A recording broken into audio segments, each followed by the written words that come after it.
Entenda por que o homeschooling é a melhor alternativa em termos de ensino e confirme o quão arcaico e não funcional é o ensino tradicional. Este é o Visão Libertária, sua fonte de informações descentralizadas e distribuídas. Este artigo foi sugerido e escrito por Alexander Bard, revisado por Sena e narrado por mim, Leafar. Esta matéria tem por objetivo exemplificar o que é o homeschooling, além de tratar seus benefícios em relação ao método de ensino tradicional. Também é de intuito desta matéria apresentar as principais críticas ao homeschooling, que são 1. Alienação da criança, isto é, a preocupação de quem é educado em regime domiciliar possa ser afetado em suas habilidades sociais. 2. Capacidade dos pais em ensinar os filhos de maneira eficiente e eficaz.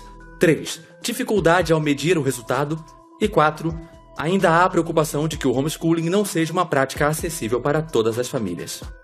Para introduzir no assunto, homeschooling significa ensino doméstico e é a prática de ensinar as crianças em casa, geralmente pelos pais ou outros parentes. O homeschooling não é algo moderno, sendo a prática mais comum até a promulgação de leis que trouxeram um sistema de educação compulsória. Lembrando que a defesa do homeschooling não está em apenas educar em casa, mas na luta contra a obrigatoriedade de enviar crianças para o ensino compulsório fornecido pelo Estado. Veja o vídeo A Educação Estatal Funciona Perfeitamente para entender melhor os verdadeiros motivos do Estado criar escolas públicas compulsórias. Escolas públicas, desde sua gênese, sempre tiveram um caráter voltado a defender as ideias que melhor apetecessem ao governante, ou o Estado. Com efeito, críticas podem ser feitas até mesmo aos sistemas atuais de ensino. Não por acaso, viu-se uma crescente adoção do homeschooling em diversos países. Nos Estados Unidos da América, por exemplo, educadores reformistas e pessoas não conformadas com a massificação do ensino e seu caráter compulsório, a partir dos anos 60 e 70, advogaram em favor do homeschooling. Entre estes estavam Ivan Illich, Paul Goodman, Raymond e Dorothy Moore e ainda John Holt. Este último recebendo o epíteto de Father of Homeschooling, ou traduzindo, o pai do homeschooling. Sobre o primeiro ponto, a alienação da criança, a primeira crítica advoga pelos críticos ao modelo de homeschooling e é de que uma educação domiciliar poderia afetar as habilidades sociais da criança, pois, através de uma educação domiciliar, a criança seria privada ou teria pouco contato com as outras crianças.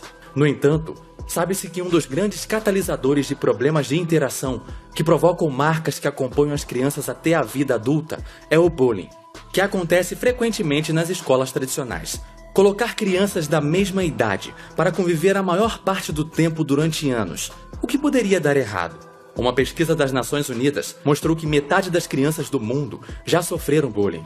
Já no Brasil, o percentual é de 43%.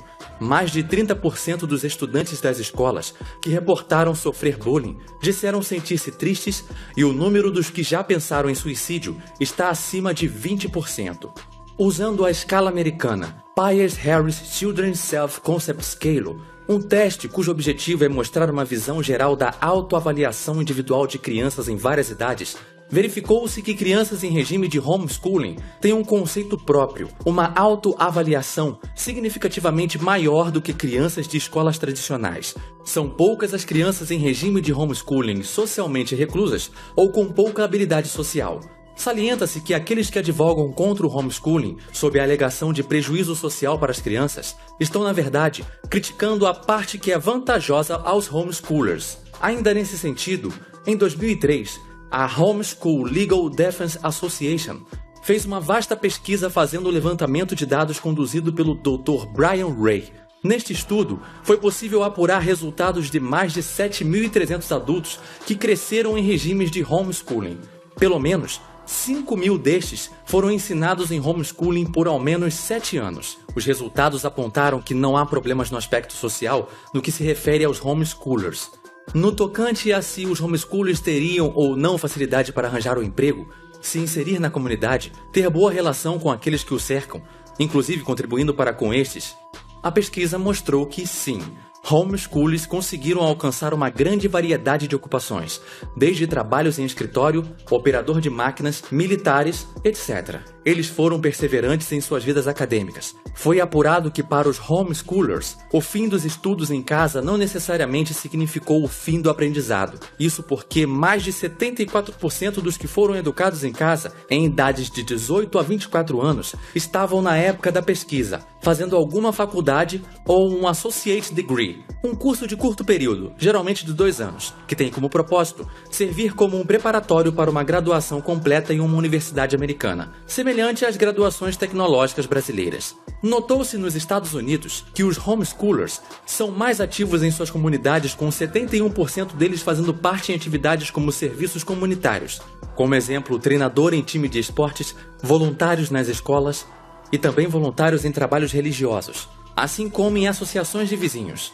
Em contrapartida, os que estudaram no ensino estatal eram apenas 37%. A pesquisa do Dr. Ray também mostrou que, entre os homeschoolers, 95% são gratos por terem sido educados em casa. Verificou-se ainda que 83% deles colocariam seus filhos em regime de homeschooling.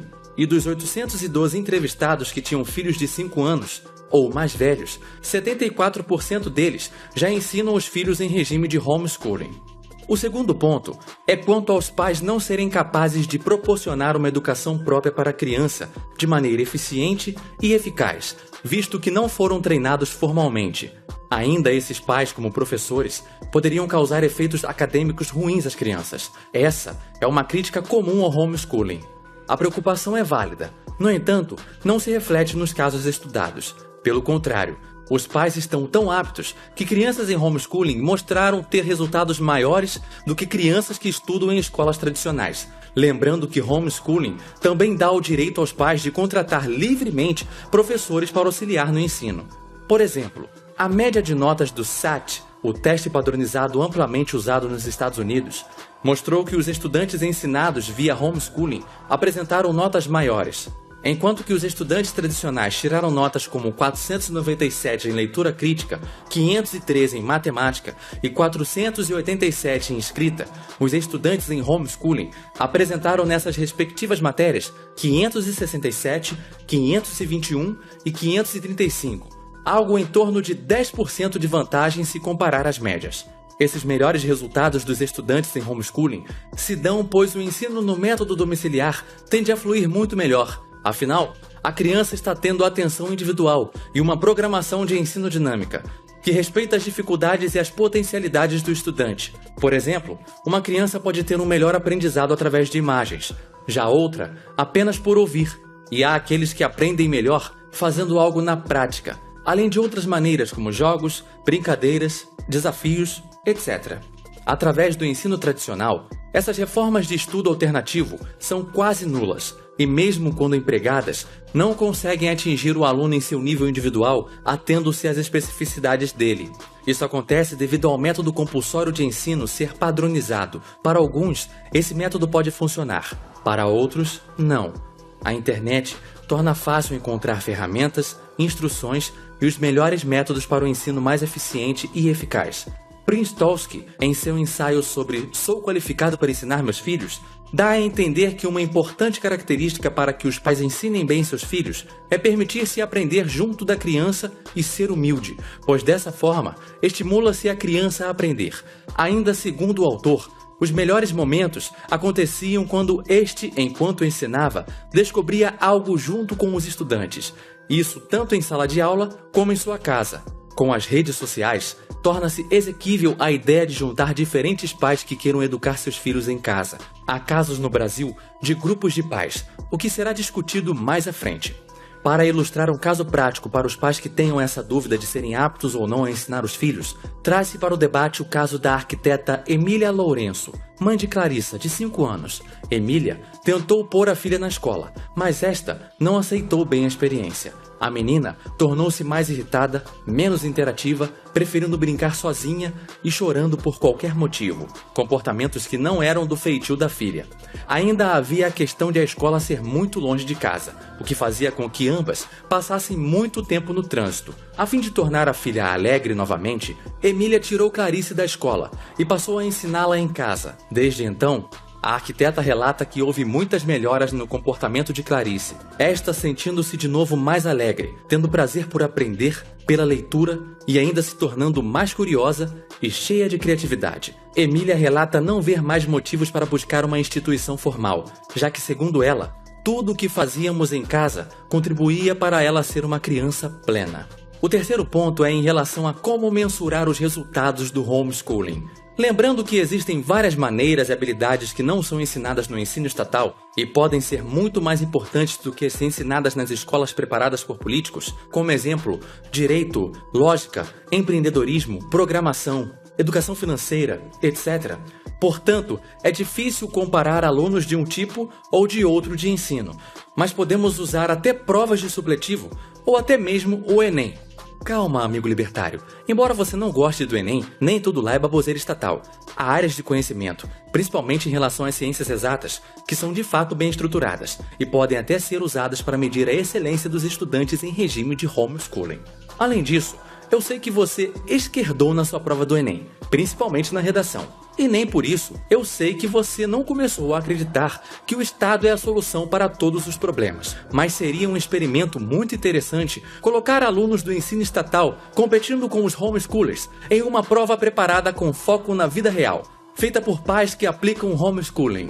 O ideal seriam testes descentralizados, sem a influência do Estado. Infelizmente, estes testes não existem hoje. Um ponto importante, lembre-se que certos pais querem ensinar suas crianças à sua maneira, mas preocupam-se que seus filhos não possam conseguir um emprego, ou entrar numa faculdade sem um diploma do ensino médio, ou ter um diploma de 3º grau. A esses pais, tranquilizem-se, isso é sim possível. Há casos de famílias que já submetem seus filhos a provas que pudessem atestar as capacidades destes. Foi o caso de Vânia Carvalho, de 48 anos, mãe de 2 filhas, uma de 16 e outra de 26. Foi omitido o nome das filhas da entrevista em virtude desta ter receio de ter que responder judicialmente por ter ensinado as filhas em modo domiciliar. Pois é, a justiça estatal não gosta de ver crianças que não estejam sob sua influência nefasta. A mãe relata o seguinte: recorremos a um supletivo, e a mais velha pôde ingressar na faculdade de design gráfico. Sobre a filha mais nova, ela diz: formou-se no ensino médio com 16 anos e passou para a informática na Unirio. O pedagogo Fábio Esquebela, que também é pesquisador, além do autor do estudo Educação Domiciliar, uma visão geral do homeschooling no Brasil, diz que, segundo a legislação atual, obtendo o aproveitamento mínimo nesse exame, qualquer pessoa pode receber um certificado de conclusão do ensino médio. Portanto, entende-se que através do Enem ou de supletivos, pode-se mensurar e atestar a qualidade do ensino obtido pelos homeschoolers, consequentemente garantir a inserção dos homeschoolers em uma faculdade pública ou privada. O quarto ponto consiste no intrigante ponto de o homeschooling não ser acessível para todas as famílias. Talvez seja verdade, mas isso não pode motivar proibir a todas as famílias. Saiba que a renda das famílias americanas que criam seus filhos em homeschooling são parecidas com as das outras famílias segundo o levantamento feito no teste SAT. Ainda é importante dizer que um aluno em regime de homeschooling é menos custoso, tendo como exemplo os Estados Unidos da América, que gasta em média $11.732 em cada estudante da escola pública, incluindo os custos dos funcionários, enquanto que os pais em homeschooling gastam de $500 a $600 em cada estudante por ano, não incluso o custo do tempo dos pais. Para os pais, o método de homeschooling pode ser mais custoso em detrimento da escola pública, pois estes veem a escola pública como gratuita, o que de fato não é. Afinal, a escola pública é onerada através dos impostos pagos pelos indivíduos, e isso torna difícil estipular o real custo da escola pública para os cidadãos. Em comparação, no entanto, o homeschooling é mais barato que uma escola privada nos Estados Unidos. A questão de custo se tornou muito mais barata com o avanço da internet. O tema fica mais complexo à medida que ensinar seus filhos em casa pode sair quase de graça, utilizando sites como Khan Academy. No caso do ensino brasileiro, este é tão precário que criou-se um enorme mercado de venda de cursos muito mais eficientes que as escolas por não serem tão regulamentados pelo Estado, para que os estudantes possam passar no Enem. O exame, o qual, teoricamente, deveria ser possível passar utilizando os conhecimentos aprendidos no ensino médio. Vale ressaltar que se os pais em regime de homeschooling tivessem acesso à mesma verba que os alunos da escola pública, os resultados das crianças em homeschooling poderiam ser ainda maiores. Ainda, pode-se criar outras formas de se ensinar que poderiam ser perfeitas para os pais que, ou por causa do trabalho, ou por falta de recursos financeiros, não poderiam fornecer justamente essa educação individual para os filhos. Uma delas é o grupo de pais. Além de trocar ideias pela internet, de modo a achar a melhor alternativa para cuidar da educação dos filhos, ainda pode-se utilizar da ajuda de outros pais de sua comunidade ou nas proximidades, que poderiam fornecer essa educação mais direcionada para as crianças. Esses tutores, logicamente, seriam pessoas às quais os pais confiam. Essa foi a alternativa adotada pela família Friedman, de Timóteo, Minas Gerais. Eles formaram um grupo de pais que utilizam o homeschooling como prática, de modo a poderem fazer um intercâmbio de experiências. George Friedman da Silva, pai de Juliana, Klaus e Karen, que respectivamente possuem as idades de 20, 18 e 13 anos, relata o seguinte: como uma das mães é professora, ela ajuda minha esposa a planejar os estudos. Também promovemos feiras culturais, piqueniques e projetos ecológicos. Vale salientar que o homeschooling trouxe excelentes resultados para a família Friedman, tendo os 2 filhos mais velhos do patriarca, ainda antes de finalizar o ensino médio, obtido ótimos resultados no Enem. O que vemos em uma sala de aula nas escolas é que alguns entendem rápido algum conceito e outros não. No ambiente tradicional, os que rápido entenderam sentem-se entediados e não avançam, porque o professor tem que repetir de novo e de novo o conceito para aquele que não entendeu. O que ficou deficiente na interpretação, às vezes continua a não entender, mas diz que sim, para não continuar incomodando os outros alunos, ou simplesmente por vergonha. Perceba que estas escolas simplesmente não conseguem, por mais bem intencionadas que fossem, adequar-se às particularidades de cada aluno. Tratando do caso específico do Brasil, é nebuloso conjecturar a respeito do quão pode ser acessível o homeschooling para as famílias brasileiras. Embora seja válido ressaltar já haver indícios de sucesso. Os casos citados confirmam a afirmativa. Não obstante, os resultados são escassos. Isso devido ao paradigma que é a educação domiciliar no Brasil, devido ao fato de que a lei não é clara quanto à legalidade da prática. E assim, constrói-se um tabu em cima, o que impede que haja pesquisas que possam esclarecer quanto ao homeschooling. E à medida que não há pesquisas, não se atinge a luz com respeito ao tema, o que fomenta que a situação continue obscura, e isso se reflete em não se fazer avanços sobre o ensino. Em outras palavras, é possível dizer que há um ciclo vicioso em que não se sabe porque não se pode e não se pode porque não se sabe.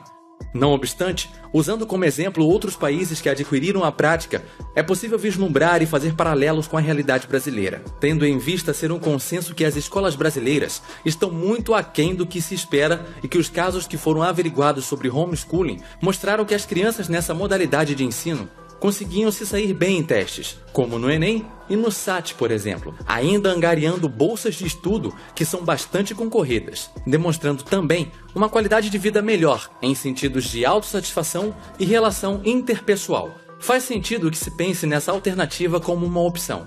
Dessa forma, ao longo da presente pesquisa, foi possível verificar que 1. As crianças educadas em casa de maneira geral se sobressaem em relação aos estudantes do ensino tradicional, em quesitos como ter melhor aptidões em exames e uma vida social saudável, além de uma melhor autoestima. 2. Ainda foi visto que mesmo pais não formalmente treinados podem sim ensinar seus filhos. A bibliografia estudada mostra que pais compromissados podem inclusive angariar excelentes resultados, utilizando ferramentas como a internet, grupos de pais, livros, artigos e métodos que são mais frutíferos e de difícil aplicação nas escolas. 3. Para mensurar os resultados, deixemos claro que não existe forma fácil e objetiva, mas mesmo em testes como supletivos e o Enem, que já são utilizados, homeschoolers podem se sair melhor, mas o ideal seriam testes independentes do Estado. No fim das contas, o melhor teste é a vida competindo no livre mercado.